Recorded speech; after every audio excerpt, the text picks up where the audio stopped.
of the matter.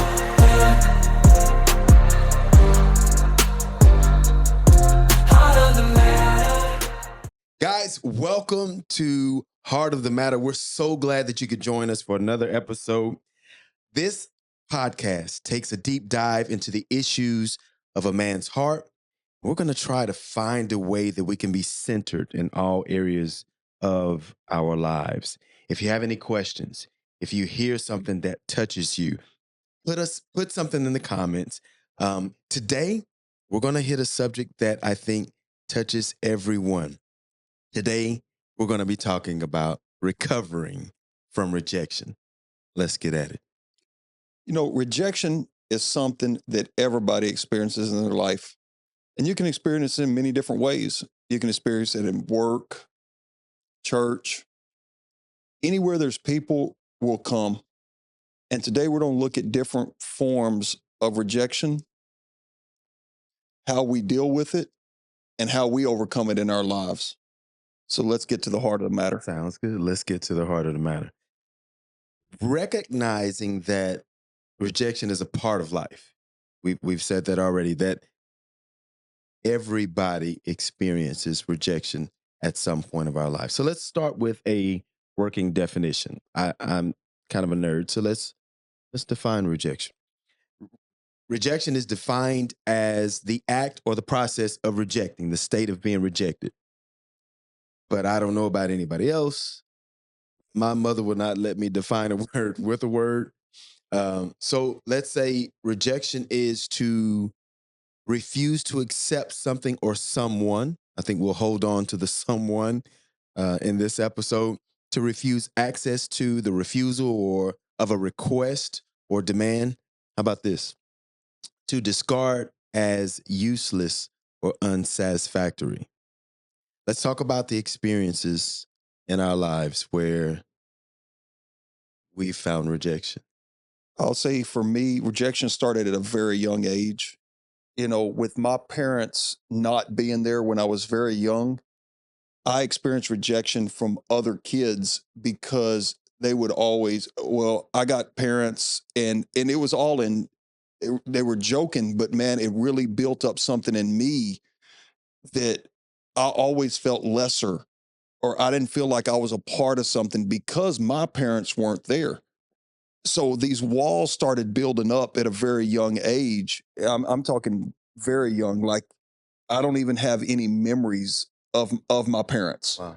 I was a baby, so my grandmother raised me. And so when I look back, rejection started at a very young age, and these feelings of rejection, they formed a lot of my life.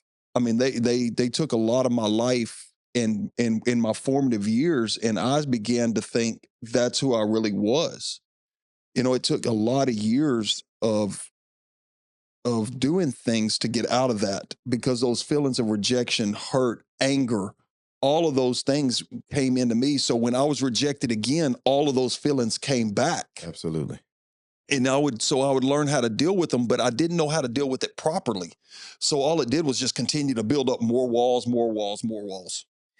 So I felt triggered when you said it started at a very young age. You're speaking on rejection from a family standpoint.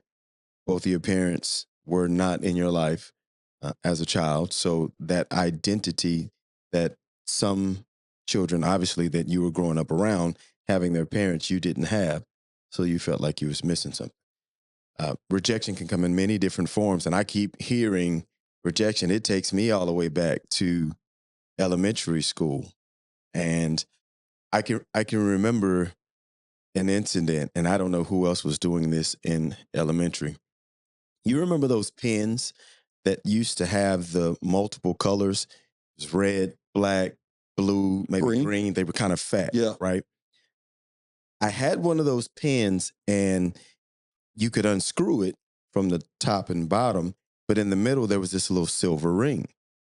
And I don't know where I got this idea from, but I unscrewed the pen and I took the little ring off, and my little skinny finger at that age, 5, could fit that ring. So I had the bright idea to take this makeshift ring and a peppermint to school. And there was this little girl that I was obviously crushing on. And I took it to her and I asked her to be my girlfriend. And she took my ring and my peppermint. But she said, ugh, you black, you ugly, you skinny. And she threw the ring out onto the playground. And I remember being out on that playground, literally on my hands and knees, looking frantically looking for this ring, to the point where when the playtime was over with, I can remember the teacher saying, whatever you're looking for, you can get it later.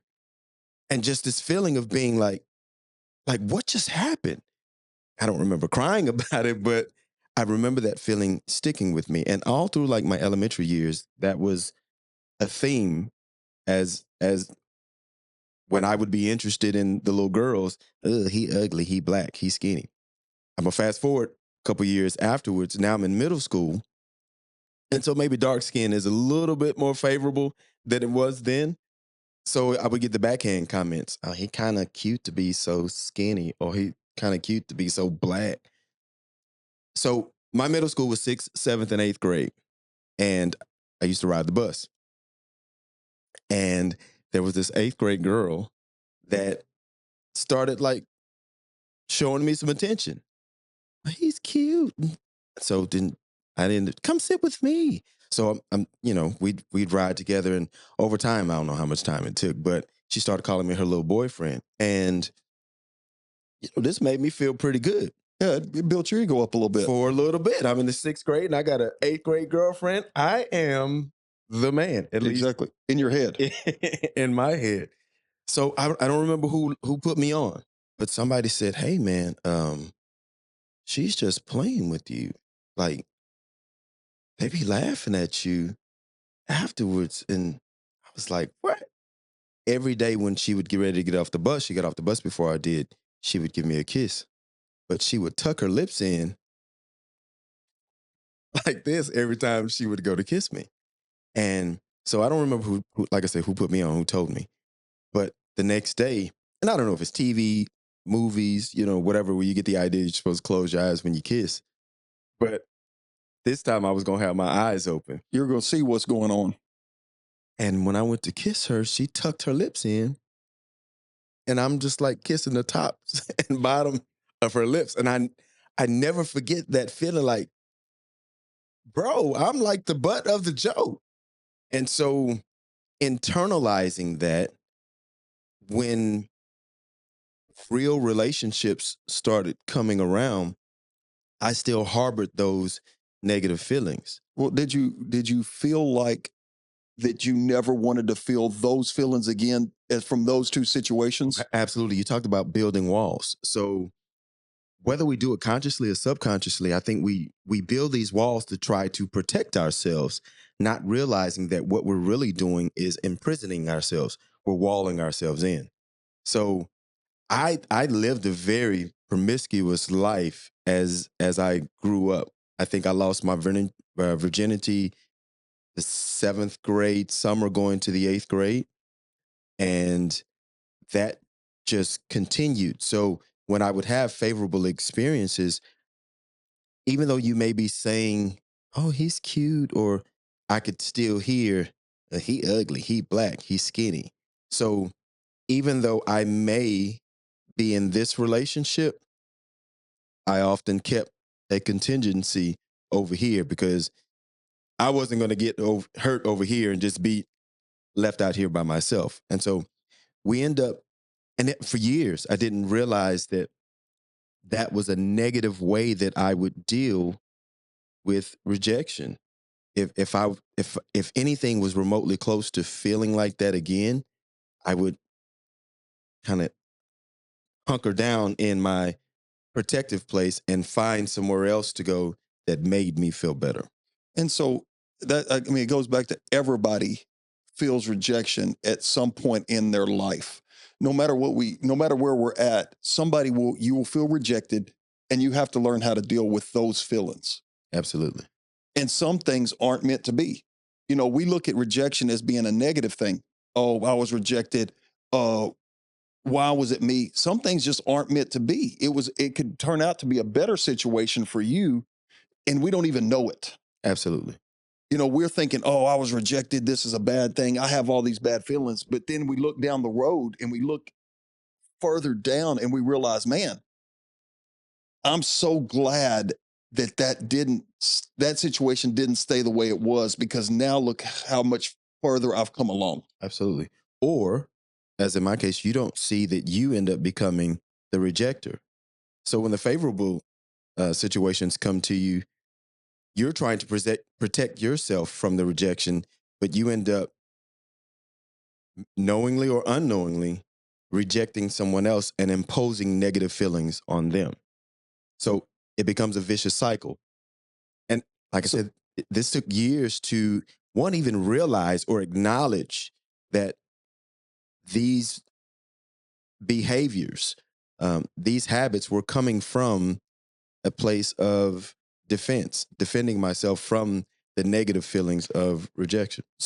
because the feelings that you felt, you didn't want to feel them no more, you began to inject them on other people, Impose them impose them on somebody on else, someone else. unwillingly sometimes, and sometimes willingly. Sometimes unwillingly. Because I refuse to feel this way, I will do whatever it takes not to feel like this. Absolutely. So feelings of guilt, shame, embarrassment, loneliness, anger, or even avoidance, feeling abandoned. You talked about that with your family not being there like you saw others having their family. So rejection can lead us into a myriad of different emotions. I think part of the way of dealing with those is being honest with yourself and recognizing that you are feeling those things. So you need to accept those feelings and understand at the time you're feeling them, Absolutely. you got to recognize that and say, okay, what's causing this? What is making me feel this way? I feel awkward. What's the root of it? What is the root? You talked about some things being not seeing it as a negative. Rejection, oftentimes, it's the way that we perceive of it. Let's go from the relational part, which I think that a lot of men deal with this more than they would love to talk about it. It's natural for us to be attracted to women. And some of us don't know how to bridge that gap of starting a conversation or getting that positive attention that we want. Oftentimes, we're going off of the ideas of someone else close to us who may, to be honest with you, be making it up. They just lying. They really they are embellishing their lifestyle. So the woman just maybe the way that you approached her wasn't what she was looking for, or maybe she's dealing with some trauma from her past, and the way that you came to her reminded her of something else, or maybe she's just not sure. Maybe she does really like you, and she just wants to kind of fill you out, just to be like, oh, okay, right off the bat, just isn't something that she's willing to do at this point. So I need more information. But if we take it as a shutdown up front, then we're never going to get any further than ourselves. Do you think it's the awkwardness that we can't get past Of ourselves or of the situation? of the situation? Absolutely. Because some people don't know how to get over the awkwardness when, like you said, with a lady, you're speaking to her and it's awkward. You don't really know how she feels. You don't know nothing, and so it's awkward. So you run from it because you've had experienced those feelings in the past. Yes. You don't want to experience them again. So a lot of times, rejection causes us not to explore things in the future. It could be, like you said, promotions at work. Oh, I've been rejected before. So you just stay in this box and you corner yourself in because you don't want to feel those feelings instead of stepping outside of that box and trying to explore new things. Pushing beyond the negative feelings.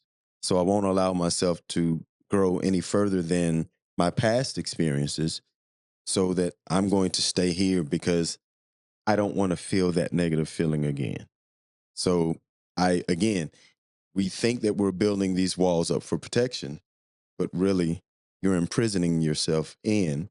So again, I think the first thing that we do is acknowledge that I'm feeling these feelings. What is this that I'm feeling? And then why? And instead of keeping it to yourself, finding someone that you can express those feelings to, express those feelings to. I think that we have a great relationship, and I appreciate being able to share anything without condemnation or judgment. Because what we call it is a safe place. Absolutely. We call it a safe place with each other. Hey, man, this is how I'm feeling. I called you earlier. I'm just rattling stuff off.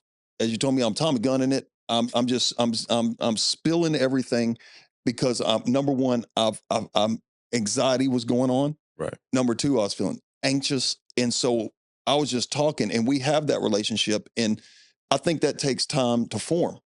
Absolutely. Over time, you can start because number one, we don't like the feelings anyway. So number one, we don't know how to deal with them in us. If we don't know how to deal with them in us, we sure can't share what we're actually going through. So we have to first recognize what we're feeling, and then we can start working to share it with others. Absolutely. I think that when we internalize them and we keep them to ourselves, we prevent ourselves from growing. We prevent ourselves from getting beyond this place and maturing. Honestly, I often end up being the guy that others will come to. I've heard all of my life, and I've been like this since I was a kid. When other people have issues or things that, if I had a dollar for every time someone said, "Man, you're the only person that I could tell this to." Wow, that sometimes it feels like a burden. And to be honest with you, sometimes people are like, "Hey, MJ, let me holler at you, man. Can I holler at you?" On the inside, I'm like, "Nah, fam." But does that feel like a positive or a negative? No, I understand that that's needed. I often put myself in this place like, what if I'm the last line of defense? You come to me and say, "Hey, man, can I talk to you?" But I'm on some selfishness, and I'm like, "Nah, man, I'm good." But I was the one place that you felt comfortable with coming, and two, it was the only place that you were going to get that off. So because I shut you down, who knows where you go from now? Go from here, right? So I've learned to listen and just let people vent. Well, but at the same time, is if everybody's pouring out to you, you also need somewhere to pour out to because all that's happening is you're being bombarded with everybody else's I'll call them issues, but everybody else what they're dealing with. Yet you have no if you don't have anywhere to pour out, it's going to be it's really tough because then you feel like all you're doing is giving, giving, giving. I agree with that, and I've maybe felt like that at times. I usually meet people where they are, and to be honest with you, most people are very superficial. Try it. When you ask someone, "Hey man, how you doing?" They're like, "Oh, I'm good." You're hoping they say, "I'm good."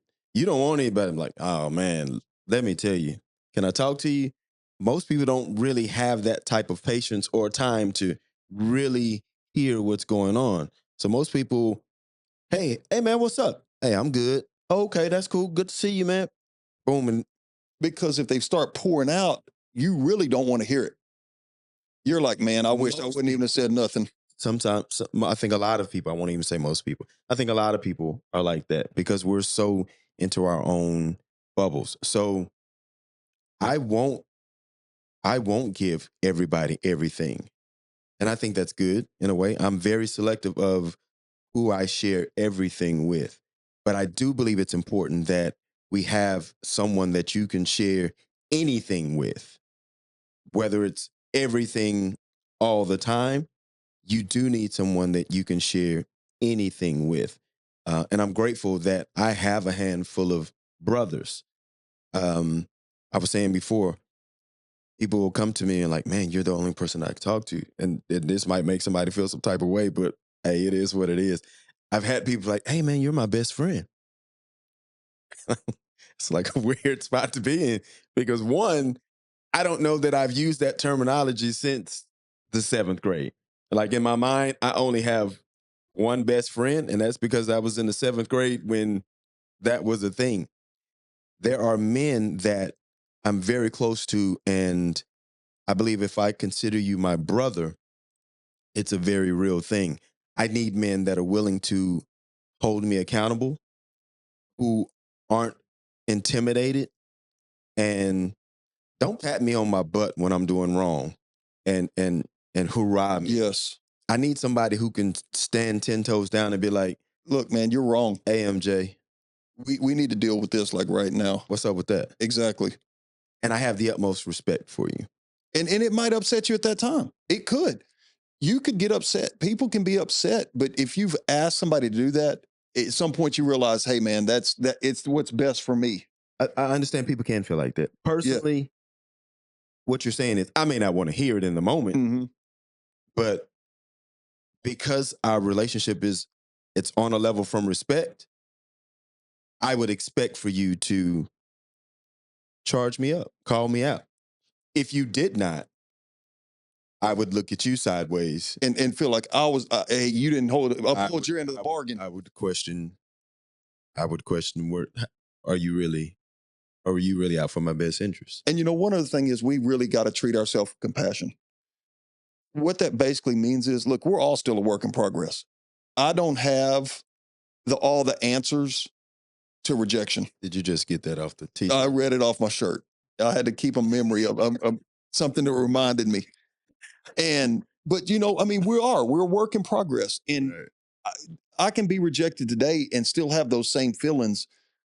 It's how I process, it's how I deal with them, and it's how I move forward that really matters. Okay.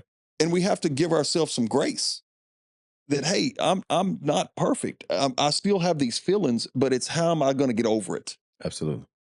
Giving yourself grace to grow. I think that's a level of self awareness. Having this idea of perfection, I think, can also hinder us or hold us back. And I'm not looking for an excuse to, again, just stay in what you know to be wrong or just do whatever you want to. But give yourself some grace to grow. I think that's very important in how we perceive rejection and how we accept it and then overcome it, how we grow with it. Definitely would say that. So some of the ways that I personally overcome rejection in my life was I realized, I guess I was about 30 years old, that man, some of the trauma that has taken place in your younger years, you need some help with. Absolutely. You need to help process this because it's rooted itself pretty deep and you don't need somebody to talk to. So I went through therapy. I've been in therapy for a lot of years and I'm still in therapy. And it gives me an outlet to be able to talk to a neutral party. If I've got something going on with my family, my wife, she's not going to be biased and say, hey, Scott, pat me on my back. Okay, you're right. When I tell her, she's going to judge me from what the story is and how I should have responded. And so we've processed a lot and we've dug up a lot of roots and we've worked through some really hard topics. And the one thing you got to be willing to do is you've got to be willing to dig really deep to find out where these roots really come from. And like I said, when I said from the start, one of the things that was my parents not being there. It was a deep root that I felt lesser than everything else. I felt like I was not the same as everybody. Right. And so I had to start digging that up. And I personally I'd say about 24, I met Jesus. And when I met him, at that point, I really didn't know anything about him. I wasn't raised in church. We went to church on Easter and Christmas, and so I didn't know a lot about it. But I began to work through some things, and as I got closer to him, and as I got to know what he was about, things began to break off. So I think there's multiple ways that you can start working these feelings out of your life. Absolutely. I would have to agree with that as well. And contrasting, you weren't raised in church. I was. And I think we talked about that on the Yeah. first episode. Monday had to be the Sabbath. So when I was about 30, and I can hear my mother, who says that she got it from my grandmother, her mother, said, you really don't get any sense until you're about 30. And I remember seeing myself and recognizing that I need a savior. And so for me, I can absolutely agree with you that how I was seeing myself contrasted to the way that I've learned through the word of God that Christ sees me. So in that, that gives me a better view of me, absolutely a better view of you as well. Because when I want to start pointing the finger and looking at you, I call it mirror ministry. I can't help but look at myself. So my faith, absolutely, I think would be the foundation of how we begin to accept, take accountability, and begin that growing to overcome rejection as well. You brought up therapy. Therapy is one of those things that still, unfortunately, has a negative stigma to it. Not nearly as much as it did, say, 5 years ago, 10 years ago, 20 years ago, for sure. It's growing in popularity. People are quick to talk about mental health in a myriad of different ways. So I think that that also, growing up in church, you would hear, just pray about it. Just pray about it. So yes, I would say definitely pray. That is necessary and fruitful, beneficial. But I would also seek some professional help as well. That's something that only within the last year have I began to explore. And I can see from doing that how it has helped to grow and overcome some of these negative feelings of rejection as well. But so many times people are quick to say, if you're sick, you go to the doctor. If there's something wrong with you there, it's good to go to the doctor, but yet they will put a stigma on mental health. Right. And in my opinion, it's the same concept. Hey, my mental health is just important as my physical health. And if somebody can help me with that, that's what I need to do. And some people don't, and so it maybe not it's not for everybody. Would you agree that maybe that's even a form of rejection? You don't want someone to think you're crazy or you don't fit in with the norm. Something is off. So I don't want to. If they knew that I was going to see a therapist, then they're going to think I'm crazy. Or they're going to think I'm less than. What are they going to think about me? And so, yes, I think, and I think now, like you said, it's becoming more popular, but there's still people that feel like, oh, they shouldn't be doing that. I mean, you can get healed from that. Yeah, you can. I'm not saying you can't be healed from that. But Absolutely. what I'm saying is, if you put forth the work, if you've got trauma in your life, you've got to figure out a way to deal with it because those feelings don't go away. And you got to figure out a way to process that. And like we talked about earlier, know where you're at. I like that you say that they don't necessarily go away. So understanding. So when we talk about rejection, I think that it is still a work in progress. For someone to say that I've got it all together now, rejection doesn't bother me.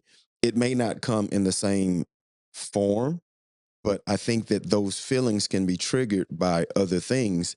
And without acknowledging them and realizing what they are, then you can, then walls that maybe you believe that you've already torn down, you can start to build new ones and then find yourself hiding behind those walls again. So yes, I believe faith is paramount, is absolutely necessary to your growth and how you deal with rejection.